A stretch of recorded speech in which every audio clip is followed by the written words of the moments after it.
annual report. Well, we don't see a lot of those anymore. No, they don't exist.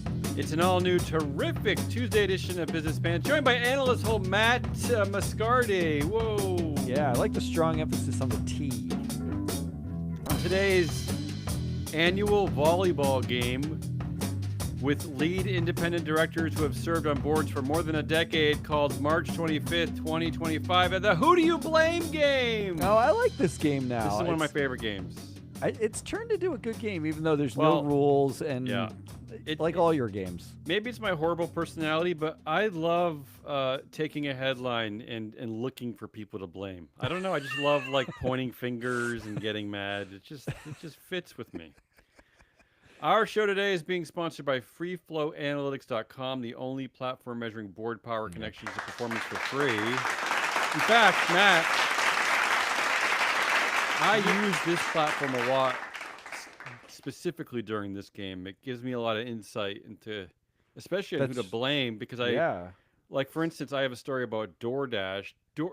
The data on FreeFlowAnalytics.com really helped me very quickly understand the power structure on the DoorDash board. It's pretty quick. Yeah, it's good. My favorite part is the free part. It's not even the data.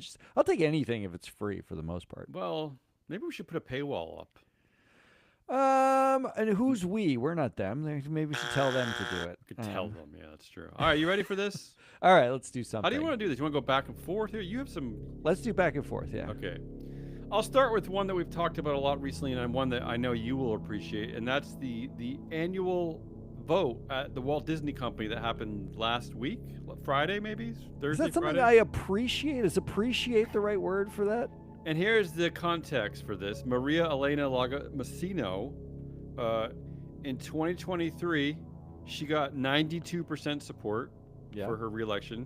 In 2024, it dipped to 63% support. Ooh, and now in 2025, a few days ago, it's back up to 98% support. What happened at Disney? So who do we blame for this craziness? Do we blame ISS just for being flip-floppers, right? We covered here that last year they said no, this year they said yes to Maria. Right. Okay, that's the first one. Do you blame your average investor for only paying attention when an activist investor shows up? So last year, Nelson Peltz and his crybabies came, and they didn't like Maria. They also don't like black people in movies. So there's a lot of things they don't like. Separate issue. So I just want to make sure we get everything, all their grievances out. Yeah. Do you blame your average no research investor for buying into the narrative that James Gorman has solved the succession planning problem merely by showing up? So a lot of the narrative out there is they were angry at Maria because she boggled, she screwed up the succession planning involving Bob Iger. It's not Bob Iger's fault for coming back every time the D train goes through Brooklyn. It's Maria's problem for being a Latino woman. I don't even know why it's her problem. But now that James Gorman has showed up, the former CEO and chair at Morgan Stanley, everything's fine because he's going to figure out where to find the next CEO. Can we say the reason merit knows merit? Merit knows merit, and by that I mean white men know how to find other white men. They know. Can we just say again for the record, James Gorman successfully successed. Meaning what? Meaning Morgan he quit Stanley, his job right? and they found someone else? They put somebody in place, and he is the reason why Disney would say that he's the magic savior. Gets credit. He did it. He was the CEO and chair. Yep. That job goes to the nominating committee and the board and investors, not to the CEO. The CEO can't pick their own successor. That's it. When they do, like Bob Iger, it usually fails. It fails. So. I like that we're celebrating James Gorman having chosen his own successor. Yeah, I don't get that. But he's not supposed to. The process was not supposed to go that way. Yeah, it's merit. And finally, or do you blame anyone who doesn't listen to our analysis or use freeflowanalytics.com or is a client of FreeFlow? So those are your four choices. Oh, wow. If you're not a client of FreeFlow Analytics, I don't know what you're doing. But I honestly, I really don't know what I you're know. doing. We talk about this all the time. I've been looking at corporate governance data for centuries. I just don't know why you wouldn't use the data at freeflowanalytics.com. It seems ridiculous not to. It seems like the first way to actually do corporate governance that feels like it's a mirror of reality with numbers that like it explains things. It's not like were you there for 75% of the meetings? Especially in 2025 when everyone seems to hate everyone. So if you're on the left, you can hate this person. If you're on the right, you can hate that person. Baby. But the freeflowanalytics.com has literally performance data for every single publicly traded director just about in the U.S. I and love more, right? People. And more in the U.S. Anyway, so who do you choose? No, you should have stopped at hating people. That was the best part of that. Who do you blame? I think it's really easy here. Because what we know, we vaguely know that we have evidence that there was a company where they voted against the head of the nominating committee because there weren't enough women on the board. There was one woman on the board. And ISS has a rule that you vote against the nominating committee when you only have one woman on the board. That the head of the nominating committee was the woman on the board. Yeah.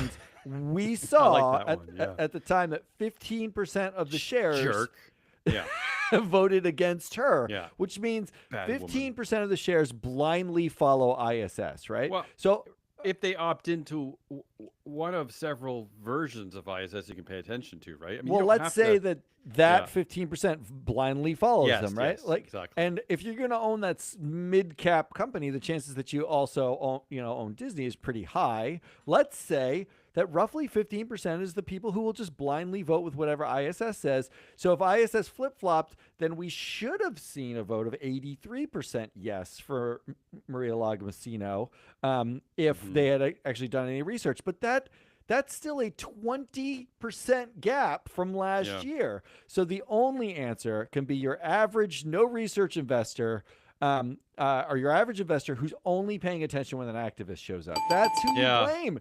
Like, weird. They're just like waiting. They're like basically waiting for anyone to tell them what to do. They're just like the loudest voice in the room wins. Somebody just figure out like whether or not we care about this company, and if no one does, we're just voting with management.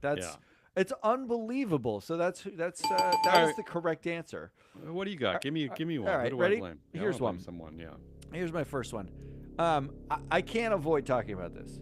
Uh-oh. The headline is Trump National Security Advisor accidentally. Well, before you say that, I will say that while President Trump is not on any boards, his obnoxious son seems to be showing up on several boards. So I'm going to allow you to talk about this. So go ahead. But he is on the board of the Kennedy Center now, right? He made himself chair of that board. He fired everybody in the board, made himself chair. The president? Yes, President Trump. He's the Kennedy Arts Center for Arts. Oh my God. Oh, so okay. All right. But Trump National Security Advisor accidentally sent plans for a bombing campaign to a random journalist. Yeah. So here's why I chose it. The messages were sent through Signal. Not really that random, though. But yeah, I mean, the journalist is actually a pretty big journalist. But yeah, go ahead. Signal is a nonprofit in the style of OpenAI, but it is a nonprofit messaging app, end-to-end encrypted. The chat included the vice president, Pete Hegseth, who's every important national security member was pretty much on there. And they added some random journalists from The Atlantic. So who do we blame? Stop calling them random. It's offensive. Go ahead. Well, it is random in as much as it wasn't like they he shouldn't be on that list. The journalist, right? Like they meant to put somebody else on, and they put on the journalist. I hear you. All right. Number one. Yeah. Do we blame Signal board member? It's a nonprofit, but still has a board, and the board is in our data. We collect board members of nonprofits because we're looking at connections between boards. I didn't know Signal was nonprofit. Okay. They are a nonprofit. So Signal board member Katerina Maher Mayer. Why did you choose her? Because it's a nonprofit, but she is the CEO of NPR. Oh, she's a wokey. Yeah, she's woke. DEI hire. Yeah. So the woke are sitting on this board. It's probably her fault that they didn't realize you that had You had me at Katerina. I mean, I just heard a woman. I knew like she couldn't have had their credentials. Oh well, I'm not done. Okay, go ahead. Number two, Signal board members. Amba Cack and Meredith Whitaker, the two other women on the board. Sure. They both were at the AI Now Institute, which What is actually that? Whitaker founded. It's another nonprofit whose board Okay. we have in our database. Oh, But they're BFFs, right? They yeah. know each other. But get this, Whitaker was an NYU professor. Oh, Woke. wait, but is it woke? It's an academic. Yeah, it's true. It's academic. It's But so wait, woke. but Donald Trump's son goes there. He likes to party there. Yeah, it's still woke. Like Okay, if still you're the woke. professor, it's woke. If you're the student, if It's you're a fine. student protesting Fine. anything, you're Yeah. woke. But if you're just a student partying, that's not woke. Okay, go ahead. And CAC was Yeah. appointed by Biden's FTC as an advisor. Woke. Right. I mean, Biden basically Che Guevara, right? The wokest, I mean, at this point, it's rebel, like, socialist guerrilla I've ever met. Yeah, go ahead. well, here's another option. All right, Yeah. so board member. Okay, so board first we have members. single board member Katerina Maher, and then we have two other single board members. Who else can I blame? Elon Musk. Oh, come on. Because lest you think anything happens without this fuckface being involved, Yeah. his foundation gave $2 million to Signal in 2021. Actually helped make Signal a thing, but this was before he got super unwoke. Why? 'Cause Whatever who was that he? is. Who was he mad at? Probably he's probably mad at like Twitter. He's probably mad at one of his competitors. He was trying to build I'm up. sure he wanted to send He's messages. always playing games and creating enemies, and yeah. I wasn't 2021 like right around the time when That he he was bought doing like Twitter. 420 tweets about Yeah, buying Tesla back, and so then Yeah. he was gonna just do fun things on Signal. But Right. this is in the same year when he was giving gifts to MIT and Georgetown and Penn. Whoa. Penn, whose president Liz McGill, the anti-woke, got fired, right? Yeah. Like she was like one of the heads that rolled. Yeah. So Elon Musk, maybe like your money helped propel Signal to a place where it could get used by national security to, accidentally put journalists on, sensitive material. And then finally, I suppose you could blame the national security team, but maybe not the security team. You should blame Signal because they use Google, Microsoft, and Amazon cloud technology. So now you could just blame the big tech companies as your last option. So who got this wrong? It wasn't the national security team, clearly. No. It was either the woke board member, the other woke board members, Elon Musk for funding it, or big tech companies for censoring, conservative voices. Wow, What do you think? You've given me a lot of sarcastic options here. I could be sarcastic from the left, from the right, from the I middle. know. That's what I right? like. It's just, Now, let me ask you this, and maybe you don't know the answer. Is the national security team allowed to be using an encrypted app like Signal? I mean, is that the official way of that the government communicates? I watched the security hearing this morning, and according to that hearing, those Signal is cleared to have conversations at work. It is not cleared for classified information. So what they did in their tap dance was say, oh, it wasn't classified information we were talking about. Like bombing the Houthis in Yemen, that a bombing that hasn't happened, and the strategy around it, including the weapon payloads they were going to use, not classified. I didn't even know the government was allowed to use an app like Signal, honestly. And as a very quick tangent, I'm not going to be overly precise at what I've been doing the last year, but I've been performing a civic duty, a jury service duty. And can I just tell you that every horrible thing on our planet is happening on an encrypted messaging service? That's what they're usually there for. Usually it's Telegram, but every heinous crime is just committed either on social media or on an encrypted app messaging service. It's a place where criminals can basically lurk and hide or share national secrets, and no one's ever to blame except for on this game, the who do you blame game. Jeffrey Epstein missed out on the golden age of secret messaging. Don't even. So I'm gonna go sarcastic from the right wing point of view. I'm gonna cosplay being a right winger today. Okay. And just for this one or the whole time? Just for this one, because you really triggered me. I mean, the CEO of NPR. Right. Is there a more socialist, just kill all the white people, kill all the capitalist organization than NPR? I mean, they're a ruthless band of killers. Sesame Street is like mostly not white. They're all puppets. Like it's the worst. It's so woke. And all of their news programming is they're trying to lull you into sleep so that some trans person can come and stab you while you're sleeping. It's a horrible organization. So yeah, I'm gonna go for Signal board member Katarina Mar. Yeah, I think that's the correct answer. As Is if that there Bill were Maher? Is correct he related answers. to Bill Maher? Katarina? No, not even a little bit. All right, I'm gonna go back to my who do you All blame right, let's game. do one of yours. Yeah. Mine, as you know, are my entries are known for being tedious, laborious, long-winded, boring. That's how I'm play very this game. excited now.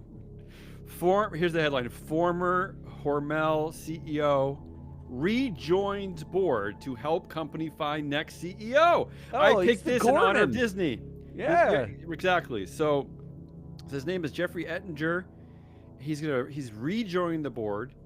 And he's going to join the search committee to help find the company's next CEO. In fact, they've created some ad hoc CEO search committee, and no matter the hour I spent, I actually couldn't find the members of this made-up bullshit committee, because the weird thing, Matt, is that they already have a... They have one. They have a committee that has a job to do this. So let's just get right to it, okay? So...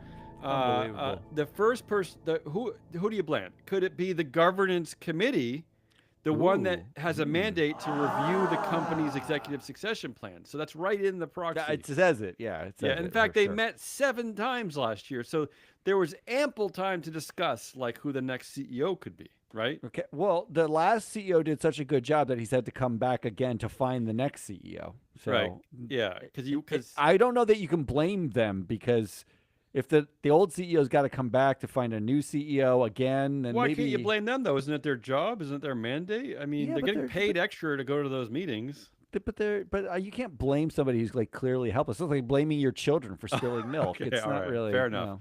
How about lead director William Newlands? Okay, so he has 19% of board influence according to freeflowanalytics.com. He's the second highest after the CEO and chair James Snee, who's stepping down. He sits on that governance committee that has the mandate. Yeah. And he's the highest paid director at over $300,000 a year. Yeah. But he might be a little bit busy and agitated, because he's actually the CEO of Constellation Brands, which is a $33 billion market cap company who has seen its stock price down $90 this year. It's down over 33%. So maybe he's just been feeling very upset, right? Because he's super busy. Well, maybe he's busy on his own succession planning. Yeah. Exactly. Yeah. And I will say this, something that's very interesting. Lead director William Newlands is he serves on Hormel's audit committee, right? Oh. But the only skill, according to Constellation Brands, the only skill he does not have, according to their proxy, is accounting and financial reporting. That's the only skill they claim he does not have. He has 7,000 skills. It's the only one that doesn't have a check mark. The great part about that is on the audit committee. Yeah. So Freeflow Analytics has a database of 170,000 directors with a standardized sort of knowledge matrix, skill-like matrix. Yeah. So that's not free float data saying that. That's not something extrapolated from their bio. That's a self-reported, we choose the skill that you have. We're going to put that in, and that's the only one they didn't choose. That's fabulous. That's Matt, really, and it's fabulous. almost impossible not to have these skills. Everyone has every skill. I mean, you basically have to be blind to not get the 20/20 vision skill. Like it's that kind of thing. It's impossible to not achieve these skills. Favorite skill was the companies that have diversity as a skill, and they have the check mark next to that, right? Yeah, and if your hair is a bit kinky, you get a check mark. Yeah. You get the skill. So those are my options. Is that it? Or do I get any more options? Couple more quick ones. Governance Committee Chair Gary Bojwani. I picked him too because he's also the CEO of a $4 billion cap company, CNO Financial Group. So maybe you just don't want these busy CEOs on your board. And finally, what about the board itself? Because is this what happens when you have just two people dominate influence, two people control over 52% of board influence? So this is really hard. Yeah, I got a mouthful of choices here. This is how I always do it. Big mouthful of choices. Governance committee, the lead independent director who's on the governance committee, the governance committee chair, and the board itself. I mean, I sort of am picking the same things every time, right? It's a nuanced look, but look, clearly I believe that something on the board is at fault here. It is their job. you don't need to bring back your former CEO because you're too inept to replace the current CEO. I mean, why not just have the current CEO find the replacement? Why do you need the old Well, CEO? I don't even know what you're doing here. so that would Or make me think if I'm going to pick anybody here, like you should actually, as an option, be the current CEO because clearly that's all that they do. They choose, and but that doesn't actually happen, which well, means you it would think has the to lead be. director, right? You would It think the lead has to be independent lead director. independent Yeah. director. That's William the answer. Newlands. Lead independent director William Highest Newlands paid director on the board. Highest paid director. sits on the governance committee. Let me guess. Has Willie Newlands been there for at least 10 years? I don't have the data open in front of me. I Yeah. don't actually know. But what I do know is that on average, the average lead independent director in the United States, and the only reason a lead independent director exists is because CEOs are chairs in the United States for the most part and not elsewhere. But when you make the CEO their own boss, they chair the group that is their boss.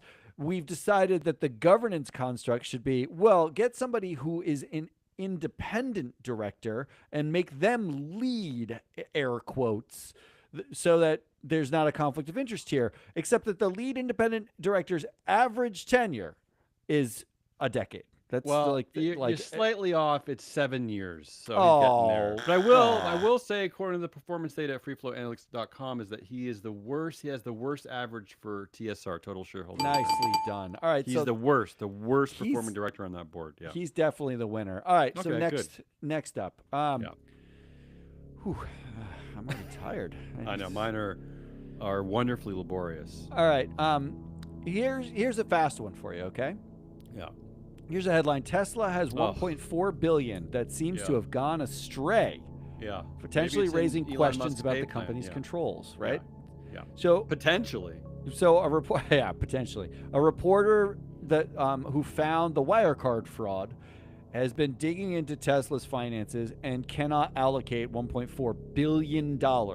Cannot Yeah. find the bucket that it's in. Maybe It the seems Trump to have gone administration. missing. Maybe the National Security Council can accidentally text that reporter the answer. That would be lovely. That would be smart. So who do you blame? Do you blame Robin Denholm, That's your winner. chair of the board Yes. and chair of the audit committee, Can I please vote and for her now? Yes. also the nominating and comp committee who sits on both, and chairs the disclosure committee that babysits middle school Musk social media posts. Yeah.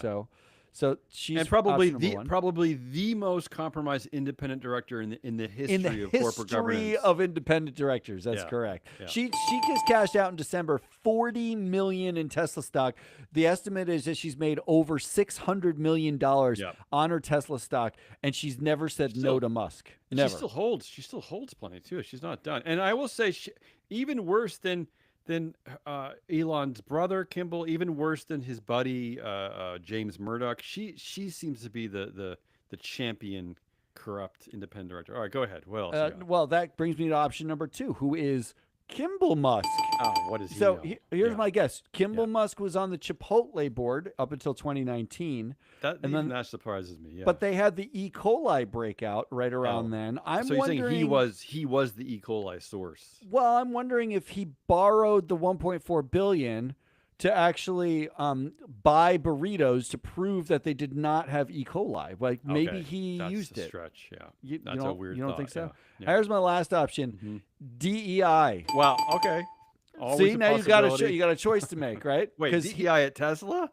here's the thing. In 2023, they put out an impact report. Now, remember, 2023 impact report was the good released in old days. 2024, okay? The Yeah. 2023 impact report is like this is not that long ago. He's anti-woke at this point. He's dunking on his trans daughter. He's like a heinous human being by 2023. Who's dead? Yeah, the dead daughter. Yeah. Yeah, dead to him, right? She died of the Well, I woke guess mind virus. Elon would call her his son. Like it. Yeah, he because actually he doesn't. dead names her. He actually yes. doesn't even refer to her as her name. Yes, Oh, he won't. yeah. He won't. He's because he's 'Cause that. he's that He's clever. that yes. loving, right? Yes. Go ahead. But here's the true thing. My guess is they could have spent $1.4 billion that they just are now, so it's just now showing up in the books like a year and a half later. They spent all that money on the following: the Introduce a Girl to Engineering Day, which is in their impact report, is Really? something they did. Oh God, that's super woke. Introduce a Girl to Engineering Day. Yeah. Like Why do we need that? Do you know girls have vaginas? Did you hear that? That's Yeah. like Well, all this is terrible. so woke. Yeah. And they conducted anti-harassment training, Were which they covered forced? 97% of Tesla employees. Were They they were not forced to do that? forced. No, I they don't. were not. For this is their code of ethics My head is and spinning. business, or like their My head business is ethics spinning. training that included anti-harassment. They said they do not tolerate harassment. Could it be woker Well, than what they were doing? Come on. look, I have two paths here to glory. One would be if I took the Elon Musk approach, I would actually blame DEI because he because that was spending they shouldn't have spent. He was probably forced to by some woke mob or Biden or because 2023 with the Or dark his days of daughter. Biden Sure. Yeah. Of or his course. daughter. But I gotta go. Come on, Robin Denholm. Yeah, I think Always. that's probably the correct choice. I mean, I just not to mention that uh, she's a ghost. You never hear from her. I mean, she doesn't. She's had ample opportunity. I mean, Tesla's been going through a lot of hell in the last few months. We never hear from Robin. She just hides over there in Australia, cashing out stock. She doesn't. She doesn't. yeah, the appear. reports currently are that the European sales en masse are plunging even further than they were. I wonder how they are in Nobody wants a Australia. Tesla. Yeah, because she could just buy all of them, right? I mean, All right, you're up. Give me All right, somebody okay. to blame here. Okay, come back to my exhausting list. Oh my God, Okay, they're so long. yeah, mine are always again. They're very nerdy. They're very governance centered. Like this one, Ameriprise CEO earns more than $50 million for fifth year in a row. Nice. Okay, that's the Nicely headline. done. But first, hats off to Minnesota Star Tribune reporter Patrick Kennedy for just being incredibly thorough and really understanding his mandate there. Matt, he's reporting on Ameriprise CEO James Cracchiolo. You're Italian. How do you pronounce that? Cracchiolo? Cracchiolo? Yeah, Yeah. sure. Sorry, all Italian people. But he's reporting on the amount he realized, his total realized pay. Whoa! Because his when you realized pay. when you look at the total summary compensation, it's only about 23 million. But this reporter is including all of this vesting stock, all of his options, all that kind of stuff. So yeah, hats off to him. He also in the article he even reported on the CEO pay ratio, 191 to 1. So this guy is really not that high. he's really engaged, this reporter. So hats off. All right, so who do we blame? Blame the reporter. Do we blame the compensation committee? Oh, that's so boring.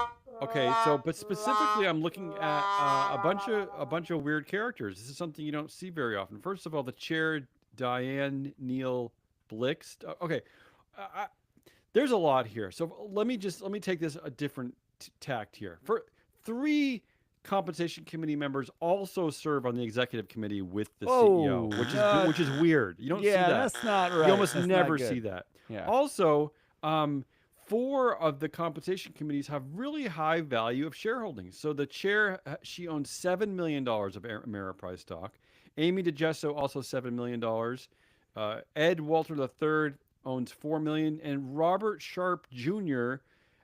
Owns $31 million of Ameriprise, right? What are you stock. doing? So I think that maybe they're just there to listen to the CEO and they're there for short-term gain. I don't know what they're there for, but that's unusual. I just don't see this very often. So the percentage of executive committee influence on the compensation committee is overwhelming, right? Like it's got to be the vast majority of the compensation committee is. I mean, it's an important committee. But they're on the executive committee, right? Like they're also on the executive that's committee. where they hug the CEO and Yeah. they spend extra time with them and they golf, right? Well, not only that, but one of the compensation committees, Amy DiGesso, she previously served at American Express, where James formerly comes from, because Ameriprise was spun off from American Express. So they clearly Wow. So yeah, it's a strange, corrupt. A lot of love. Yeah, so that's first compensation committee. How about the board's general inattention to shareholders? So in 2022, 20% of shareholders said no on say on pay. In 2023, 18%.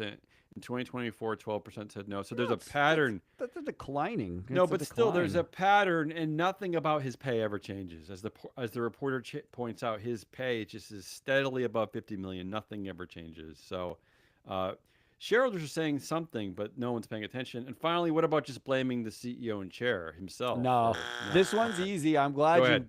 teed this up because I can't think. We spend a lot of time in this data, and I can't think of a single comp committee in which, of the 5 members of the comp committee, 3 are on the executive committee also. Weird. That 100% is a conflict of interest. None of them should be on the executive committee, because if they are, then they're spending too much time glad handing the executive who they're supposed to pay. It's the compensation committee all day long. I'm going to go with that. If you're a user of our data, and I don't know why you wouldn't be, this is also you should think about and target companies like this. I don't know why you're targeting them, but you should target them anyway, because this is one of those companies where the CEO and chair controls. This is a one class, one share company. If I'm not, this should be easy. This should be. James controls 41% of board influence. So something is amiss there. Something is off there. Something is. All right. Well, at least we know who to blame. Okay, go ahead. Let's get into another one of mine. Most of mine are actually pretty short compared to yours, although that bar seems to be low. I'm famous for long-winded "Who do you blame?" game entries. Famous for. Here's the headline I saw that. And when I say I saw, I mean you pulled. Female executives are fighting back against alpha male CEOs. How? Finally. Great. Wonderful. How? How are they doing that? So the way they're fighting back in the article is apparently they are organizing groups and companies separate of male CEOs. Like, it's like exclusionary, effectively. They're saying these chest-beating alpha males are impossible to work with, so we won't work with them. Right? So they're doing basically what the men are already doing. They're just creating. Well, they're doing what because the men have the men are doing now. Men-only exclusive companies. Yeah, they control all the influence. Yeah, like it was not that long ago. It was like 25 years ago where you could go to a smoking club and it would be men only, right? Like that still exists in places. So they're just doing that. That version. So who do we blame for the fact that they're fighting back at all? Do we blame the middle school manflake executives? Listed in the article are Musk, Zuck, and Bezos. Yeah. And they specifically point out in the article that Zuck and Bezos have been spending a lot of time fighting, like getting buff and fighting and And Zuck is talking about masculine energy, and then they talk about Musk, and he said all sorts of things about like men being effectively superior in some way. I can't remember exactly what he said, but it's like the middle school sort of imposter syndrome that these guys have is. It'd be easy to blame like a bunch of sort of frauds, while you're the highly educated, female executive, saying. I can't handle this. Fuck this. I'm out. All right. Yeah. So number one, because despite their resume, they're there not by merit, but by some DEI hire. Yes, exactly. They're DEI hires. Speaking of, do we blame the female executives themselves? Okay. They had to go. They went out and got fucking educations, and they go do all this hard work, and then they show up. While I'm giving my bro boss a noogie, braggarts. They're like in the meeting, like, can we start the meeting now? And I'm trying to like dead arm my buddy next to me, and like I'm shooting spitballs in the CEO's eye, and he farted audibly. And her shrill Princeton education is staring me right in the eyes. Yeah. Yeah. Like no wonder why. Why don't you go have your own club where you're not like important anyway? We have all the money. Just get the fuck out with that, right? Yeah. With your intelligence and your questions. And I'm inclined to pick that because it was our great sage Warren Buffett, the Ivy League educated Warren Buffett, who just told us that. Ivy League educations are stupid, basically. That's right. Don't get an Ivy League He just kind of smells genius. That's how he hires. He never asks the CEO, he doesn't care where they go. He doesn't care about anything. He doesn't care if they're educated. So take that, women. I mean, take your accomplishments and just and then finally, just because I can't help it, just DEI. Just DEI. It's probably DEI. For right? what? For empowering I don't know. But it's probably like, look, the headline is female executives are fighting back. Maybe DEI allowed them in the room in the first place. Maybe DEI, maybe they're getting kickbox training because of some DEI program at the kickboxing place. It's probably DEI, right? It's got to be. I'm a little disappointed here because who I would have wanted to choose, which is not on my list, so I'm not going to break the rules of the game, is investors for allowing structure, allowing No. like dual class share structures that allow people like Zuck to become so powerful in the No, first because place. Jamie Dimon does not have a dual class share structure, and he's out there Is he one of the barking people you're about talking about too? returning to office, which disproportionately hurts female executives, Sure, right? of course. And he's out there saying, "Shut the hell up!" and he's a full throated capitalist and red blooded, I don't know, trident holder of golden items. I don't know what he is, but he's one of those alpha males. I think feel you like. do know what he is. Well, the easy out here is to blame the middle school manflake executives. The clever choice is to blame the protagonists themselves, the women who are fighting back, right? I mean, because how dare they? That is the clever choice. But I'm gonna, but just like my fellow brethren, the geniuses in our who now make up the executive branch, the legislative branch, and the judicial branch. I'm going to blame DEI because clearly, half half the population of our country, the women, they shouldn't look. The women should act like the board members in our database, Matt, which is that half the population is women, but they shouldn't have that much influence or power, right? Like they're 50% of the population, but they really should only represent like 25% of the influence, just like corporate board members, just like corporate directors at U.S. and international companies, right? They sit on the boards, but our data proves that they actually don't have that much influence. They don't really have that much influence. I have sort of, and this is not something I have real intel on. I haven't talked to enough women who are on boards, who can be open because they don't return our calls. That. That's why. Turns out no one returns my calls. Yeah, they don't want to go on record. I mean, no directors, no executives want to go on record for anything unless they're talking to Scott Galloway. But I have a guess that over the last 10 years, the emphasis of getting more women on boards has resulted in women getting into boardrooms and realizing that the expectation is that you are a rubber stamp vote. But when you get in there, you have questions because you are a thinking, educated, incredibly successful human being. That's a catch-22, Matt. So you're sitting in the room, and the first time you raise your hand is the first time the PwC, survey of board members comes out and says, we really are annoyed with all the emphasis on diversity on boards, right?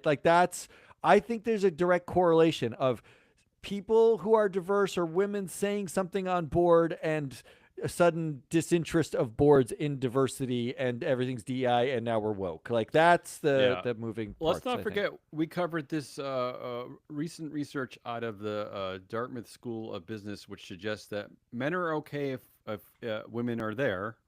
Yes. But they're not okay if they have a voice. Correct. Status. It's not just us joking around. Status is fine. Status is fine. Power and influence. Call yourself a boardroom, but power, get out. Don't ask me. Which is basically proof of the influence data in the freeflowanalytics.com platform, right? The free platform has exactly that. That's what. Which was the country that you pointed out that there's a country in Europe that has a 40% women on boards mandate, but where their influence is super low. Which one? It's a Scandinavian. The worst, Norway. The biggest power gap was, I believe, it was either Denmark or Norway, but it was a Scandinavian country that had a 40% mandate of women on boards, and it has the largest gap between in the world between women representation in the boardroom and the influence or power they have. So again, it's another way of using this data that maybe you're just someone who wants to promote diversity and leadership. Target the boards where the gender gap, the gender influence gap, which is also a data point in freeflowanalytics.com, is just super high. Yeah. Right? Like the JP Morgan Chase board where it's minus 17%. All right, let's move on. Speaking of, I'm going to come back to them later. Yeah. What do you got for me? Okay. This is Let me my guess, last. this one's short. This is my last long-winded one. You're going to hate this one. All right, here's the headline. This defies anything human. This is like the most unhuman headline I've ever seen. This is from CNBC.com. Eat now, pay later? DoorDash Klarna deal fuels concerns around loans for takeout food. Matt, this is like this. this is like full dystopia in my head. Like, you're asking people now to. They're gonna get the food delivered to their doors, but they're gonna pay for it later on an installment plan. So, which means like their $4 French fries will cost them $80 next. It's like a layaway June. plan for Right? French Like fries. my layaway mind is French blown. fries. My mind is blown. So, who do you blame? Do you blame DoorDash itself? Right? There's two companies involved here: DoorDash and Klarna. DoorDash is a publicly traded company. And I'm going right after the co-founders, CEO Tony Xu, Andy Fang, and Stanley Tang, who combined, according to our data, control 85% of board influence.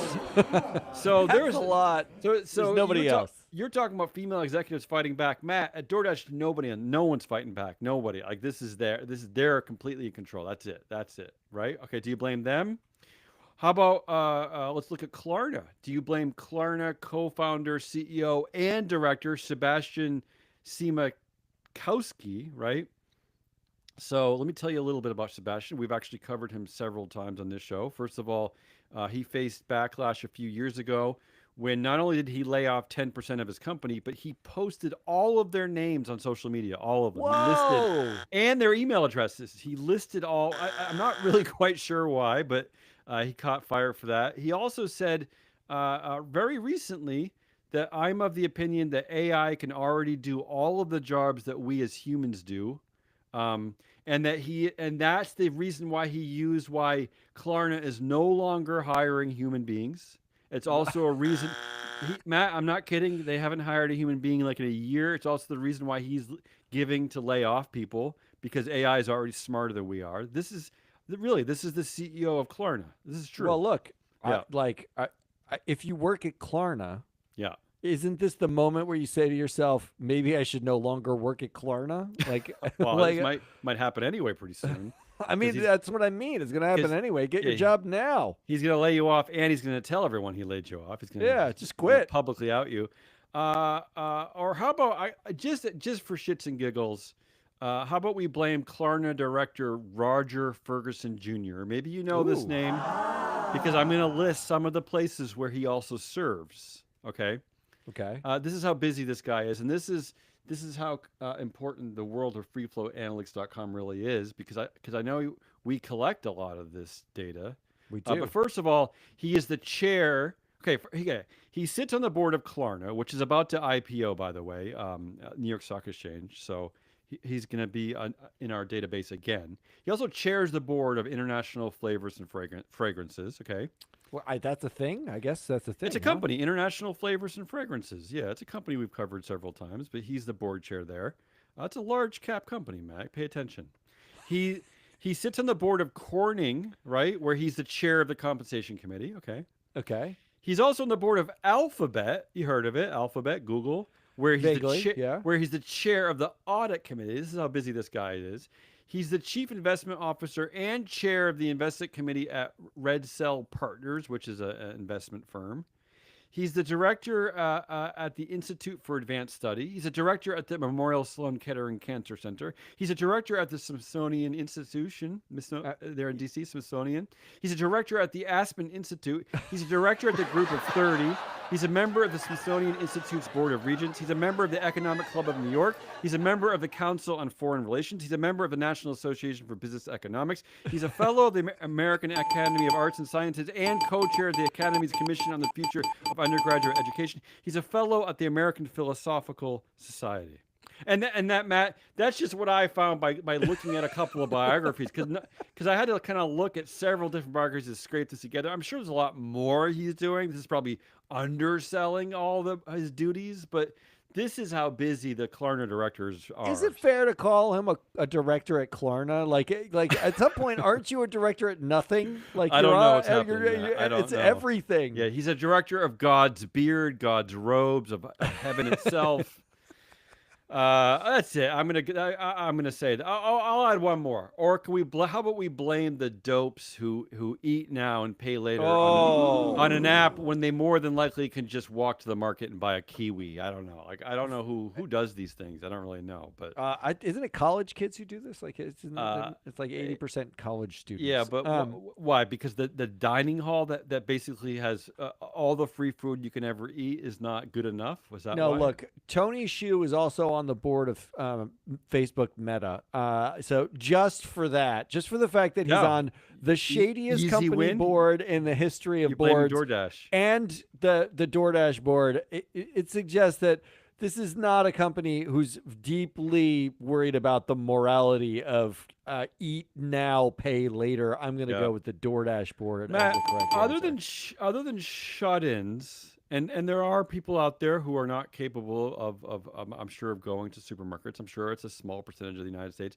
Nobody, DoorDash is absolutely pointless. It's a pointless enterprise. Yeah, that's not useful. Sorry, it's absolutely pointless. I'll let fact, them know. You know what I'm discovering, Matt, which is really going to be real news to you, is that the large majority of things that are created by middle school, what do you call them? Middle school manflakes. Manflakes, yeah, the manflakes. billionaire middle school manflakes who invariably went to places like Stanford, like the co-founders at DoorDash. They're creating things that humanity has absolutely no use for. There's no use case for any of the stuff they're creating. Nothing. None. Well, benefiting nobody. I have to admit, I have used DoorDash before, but it was by accident. By accident. I accidentally used it. All right, I got two more, and you got one more. Last one is short, though. By the way, who do we blame? Oh, we blame DoorDash. All right, go ahead. DoorDash. All right, here's a headline. Caesars Entertainment announces 2 new independent directors. Okay. Now, first of all, I could blame the headline writers here because it makes it sound like they just added 2 directors like every other day. Like that's what they said. That's what it says there. But the 2 directors were they circumvent actual shareholder democracy. But yes, they just appoint directors. Yeah, go ahead. But those directors were actually put there by agreement with the aged activist and guy who doesn't like pig crates or Bill Ackman, Carl Icahn. Yeah, we haven't talked about Carl in a while. Yeah. He's been in and out of Caesars Entertainment. These are actually the 2 people who got added are on the board of Icahn Enterprises. One of them's on the board. Yeah, and to be clear, it's his daughter who doesn't like pig crates. Carl was just supporting he's the his one daughter. who did the CNBC, interview. All right, so who do you blame for these new independent directors? Do you blame Caesar's board, right? Yes. Like yes. Icon's going after them because there's some underperformance. Caesar's board, according to Free Flow Analytics data, bats a woeful 373 average TSR. That's the average TSR, despite an 831 EBITDA average earnings. Meaning, this is a board that oversees a company that earns in the top 80th percentile of the companies in its industry, but the stock price is in the bottom 37th percentile of stock prices. If you work at a hedge fund, if you work at a investment company, if you work at a pension, anything, whatever, you work anywhere. Activist, you work at an activist investor. How do you not want to use this data? That to me is absolutely fascinating. So you have they're hitting high in earnings, but they can't translate that into share price. Wouldn't these people be perfect targets for something? I mean, how do you not want to use this data? They are. They were They're invited activists in Carl Icahn. And you know what? We created this idea in theory more than a year ago, suggesting that be careful. These are the types of boards where investors are going to come and mess you up, and once again, it's happening right there. It happened once again. Yeah. Well, the second person that you could blame here is Icahn Enterprises board themselves. Okay. One of whose members joining Caesars, and they're joining to teach them a thing or two, despite the Icahn Enterprises board having a board with a 332 TSR and a 539 earnings batting average, meaning they are worse than all of the board members on Caesars currently. So, just by virtue, activism is not merit, right? This is actually important when you're talking about like Nelson Peltz and Disney. Go ahead. Like, it does not mean No. that you're good at the thing you do simply because you have enough money to bully a company into doing a thing. In fact, in fact, Disney and Blackwell's did a great job last year of spelling out all of the ways that Nelson Peltz has been sucking. And then finally, investors who Uh-huh. were so worried about the board's abilities. The lowest vote getter in 2024 got an 86.2%, but not for poor performance because that's a pretty low number. But he got it because he's 84 years old and the head of the nominating committee, and he's been on the board for 20 years. He didn't get it for poor performance. The average, not including that guy, was 98% in 98. favor. Right. 98% in favor. And then my last option here is DEI. It's probably, you got to put DEI in everything now. Well, right? listen, That's to blame. These investors, by the way, have no right. If there's any kind of proxy contest issue, you have no right to suddenly change your minds against these. You should stay at 98% support for everybody. Forever. That's the way you roll. Yeah, that's the way you roll. Yeah. That's the way you do it. Don't, for, Matt. I mean, you say the Icon Enterprises board, but you realize that 70, according to freeflowanalytics.com, 73% of board influence there is held by people with the last name of Icon. Yeah, that's correct. That's correct. They So really are blame the nothing burger. board. They're nothing burger. Yeah. And investors is always an easy blame because you're right. They never seem to be paying attention to anything. But I like the idea of blaming. As much as I want to blame Icon, I like the idea of blaming the Caesars board mostly because highlighting our data that they're hitting a woeful 373 in TSR despite very, very high 831 in earnings. Yeah. So it's their fault. So I'm surprised you just glossed over DEI, but I think that's the right answer. Well, I blame think that's DEI the right for answer. everything else in my life. Like my basement flooded last weekend. I blame DEI for that. We suddenly have snow up here in Portland, Maine after a nice spring weekend. I'm blaming DEI for that. So I just blame them for everything else. All right. So we'll take that as road. All right, last one for you, and then I got one quick one because we got to get out of here. Good. I have one quick one too. Believe it or not, an easy one for you. Here's the headline. Blue Sky. You know Blue Sky? Blue Sky is the... Yeah. I like Blue Sky-ish. Blue Sky made more money selling T-shirts mocking Mark Zuckerberg in one day than it has in 2 years of selling custom domains, okay?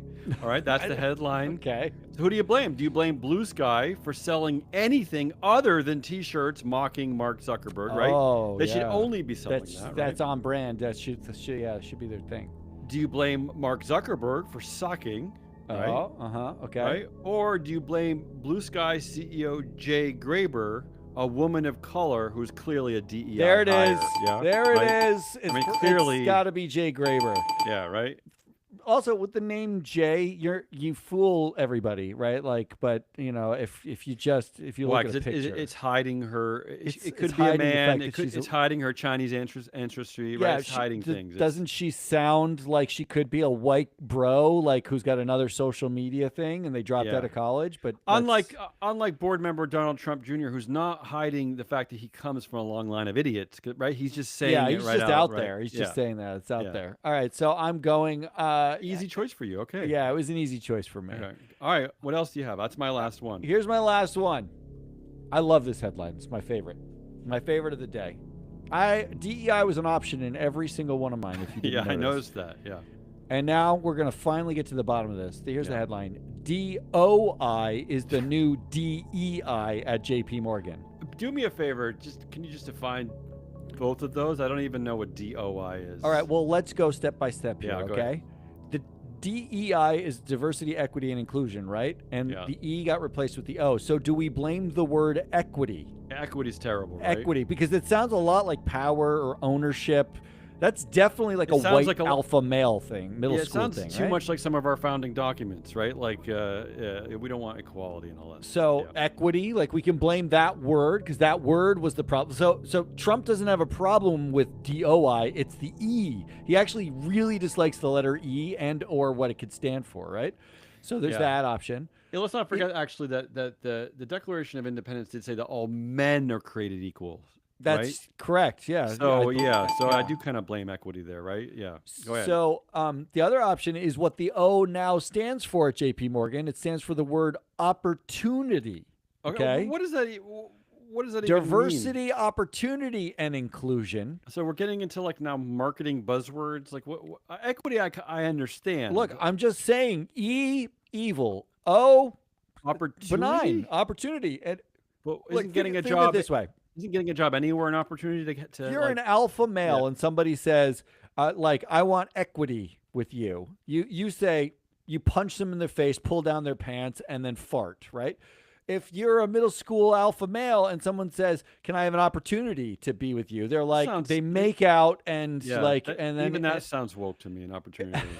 But this is the quote: "We are changing equity to opportunity and renaming our organization to diversity, opportunity, and inclusion because the E always meant equal opportunity to us, not equal outcomes."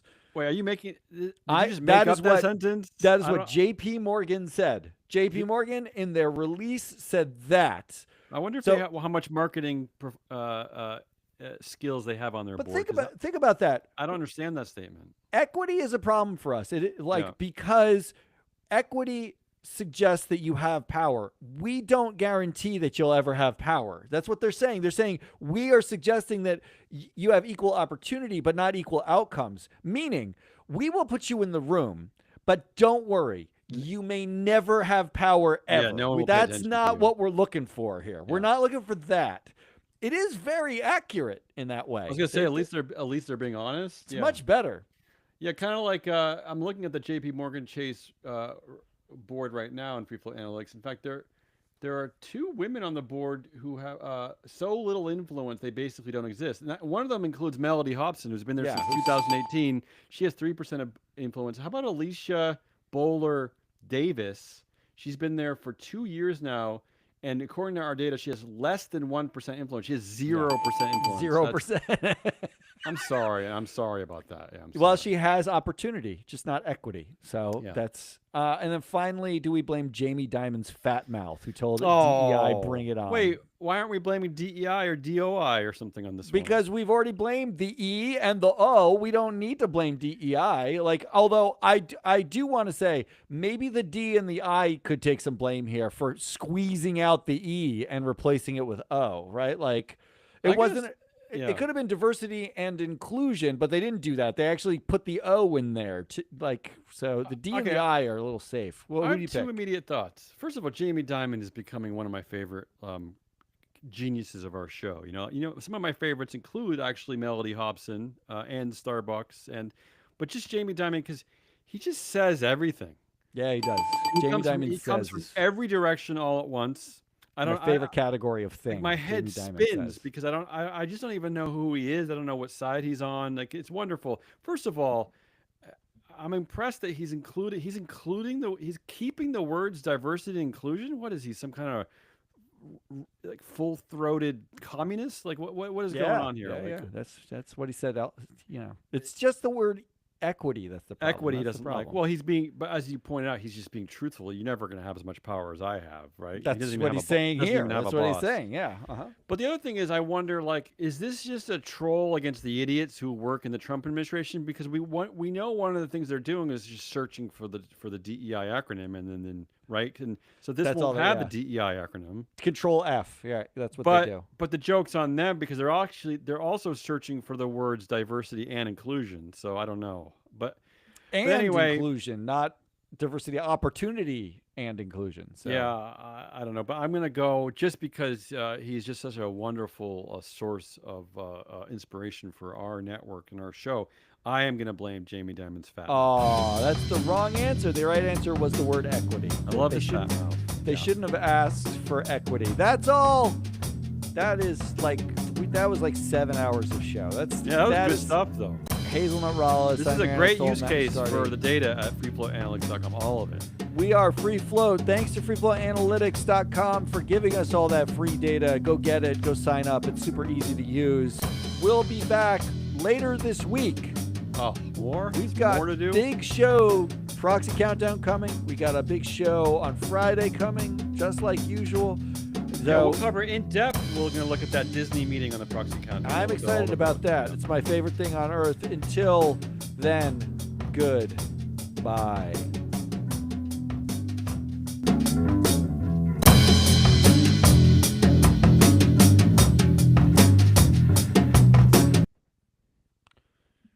I have a call right now. Later. All right, I gotta end this.